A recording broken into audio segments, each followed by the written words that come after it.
Smartwatches have been moving further and further into the mainstream, evolving from chunky wearables with shoehorned-in smartphone operating systems into compact models that actually look like watches and run software that's all their own. The past few years have brought us models with circular displays and even their own cellular connectivity. Maybe the highest profile wearable to date has been the Apple Watch. While that was a big hit for Apple, it's also set our expectations pretty high for a follow-up. Does the new Apple Watch deliver? Does it do enough new to make it feel like it's worth upgrading, or are you maybe better off waiting for Apple's 3rd gen effort? I'm Stephen Shank with PhoneArena, bringing you my review of the new Apple Watch Series 2. It's been over 2 years now since we were first introduced to the Apple Watch, which in the world of Apple timelines is nothing less than an eternity. Remember the hot minute the iPad 3 was around for? But after a formal introduction in September 2014, sales got underway the following spring, and while that 1st gen model was certainly well received, ever since we've been anxiously wondering what might be in store for a follow-up. Apple sure took its time putting together its 2nd gen smartwatch, and just a few weeks back we finally got to see the fruits of those efforts, the Apple Watch Series 2. To look at the smartwatch, you might not even recognize it as a new model, as Apple elected not to revisit the watch's design. The overall layout's the same pair of hardware controls, and the only external features that dare to give away the wearable's identity are its ever so thicker body and that new inscription underneath, Series 2.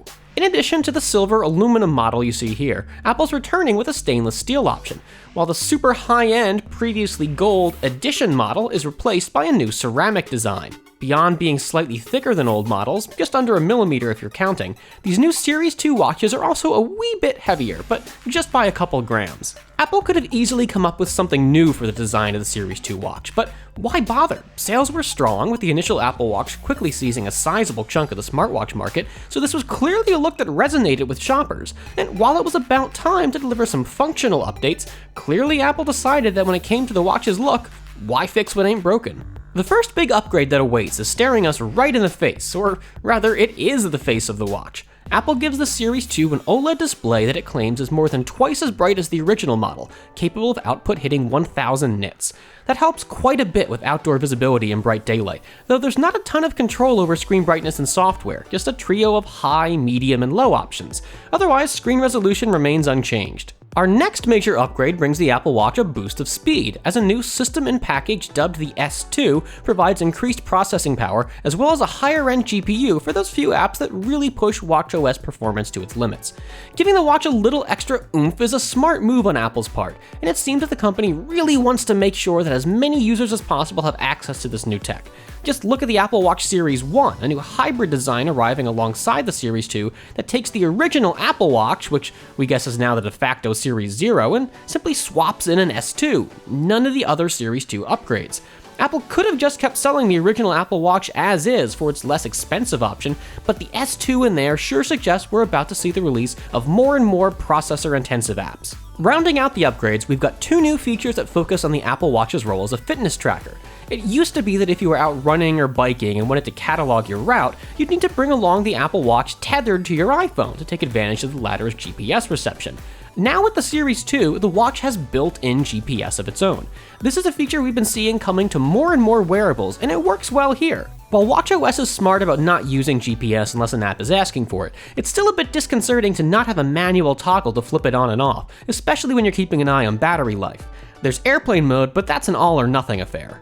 Active users are also going to appreciate a big upgrade to the watch's water resistance. Previously, the Apple Watch was IPX7 rated, and while that technically meant the watch could survive a shallow dunk, Apple took a more cautionary approach and only advertised the model as splash-proof, able to hold up to rain, sweat, or some hand washing, but not really meant for submersion. The new model instead embraces underwater operation, cleared for usage up to 50 meters deep. Apple still warns users against pushing things too far. No scuba diving, it advises, and nothing that combines water and high speeds like jet skiing. But you can now safely go for a swim without worrying what might happen to the watch. In fact, the new software even encourages such activities. While the Apple Watch may be sealed up tighter than most smartphones, lacking not just a headphone jack but also a traditional charging port, it's still got a speaker, but luckily Apple's found a way to make even that component water-friendly, implementing a software feature that uses the motion of the speaker itself to expel excess water from the watch. That's about it for the watch hardware upgrades Apple's making a point to really publicize, but there's another surprise hiding within. Remember how we mentioned the Series 2 watch is thicker and heavier than its predecessor? Well, that extra space helps make room for a bigger battery, with a capacity a good 32% higher than the original. Problem is, between all the other upgrades and their own power demands, that extra juice doesn't really translate into extended operating time. And just like the first-gen watch, Apple says users can expect about 18 hours of usage from this one. During the past few weeks we've been testing the watch, we found the wearable to be generally capable of all-day usage, though once that battery readout starts dipping south at 25%, you're gonna feel like you're driving a car with the gas needle on E, pushing your luck just about as far as it'll go. It's a little nerve-wracking, and we did break down to the temptation to recharge midday more than once. The charger is another magnetically attaching wireless unit, and it's pretty foolproof to use. The only real downside is that it's one more cord to carry around if you're looking for that midday top-off. Even if you misjudge things though and go too long without a recharge, your Apple Watch isn't gonna just up and die on you, and a low power mode helps keep the wearable going as a simple timepiece, even as smart functionality is put to sleep. Speaking of software features, the Apple Watch Series 2 runs the latest watchOS 3, which continues to refine Apple's vision of wrist-borne mobile computing. The interface makes some big changes, moving from the glances view of earlier software to a new dock-based launcher for popular apps. As is only befitting the fitness-focused hardware upgrades on the Series 2 watch, corresponding software like activity and workout see the arrival of new controls and ways to access data, and the same breadth of sticker-filled life Apple just brought to messages on iOS brings a similar set of upgrades to the company's smartwatches. It's a nice mix of old and new, keeping an interface that feels very familiar while adding a healthy dose of new features to keep things fresh. Our biggest complaint is hardly a new one, but Apple hasn't done much to fix the issue of juggling back and forth between Watch and iPhone when configuring Watch apps. It's not a deal breaker by any stretch, but it also doesn't do much to make the Apple Watch feel like a powerful smart device in its own right, and instead one that's still far too beholden to its iPhone master. Maybe a cell-connected Apple Watch is still a pipe dream, but one with a little digital autonomy, where you can manage permissions right from the watch itself, shouldn't be too much to ask, right? There's also still way too much reliance on voice recognition for text input. That's not to say it doesn't work great, but there are situations where it's just not appropriate to be speaking aloud to your watch. And while messages may have that great scribble input mode where you can trace letters one by one on the wearable screen, apps like Maps still force you to use voice when searching for locations. Ironing out wrinkles like that could go a long way towards enhancing the usability of watchOS. Minor issues like those aside, Apple still manages to pack a ton of functionality into its smartwatch.